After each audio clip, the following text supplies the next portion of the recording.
ওগো আল্লাহ, ওগো মালিক, তুমি ছাড়া তো আমাদের আর কেউ নাই, তুমি ছাড়া তো আমার আর কেউ নাই। আল্লাহ গো, তুমি যদি মাফ না করো কে আমাকে মাফ করবে? তুমি যদি মাফ না করো কে আমাকে মাফ করবে?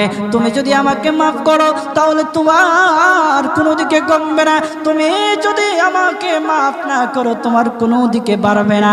আল্লাহ গো, তুমি আমাকে মাফ করে দাও। সারাটা জীবন অন্যায় কাজ করেছি, সারাটা জীবন নাফরমানি করেছি, আমার কাছে কালেমার দাওয়াত কম আসে নাই, আমার কাছে কালেমার দাওয়াত কম আসে নাই, আমাকে লোকেরা কম বোঝায় নাই। ওগো আল্লাহ, তুমি আমাকে মাফ করে দাও। মাফ না করলে কোথায় যাব, কার কাছে যাব?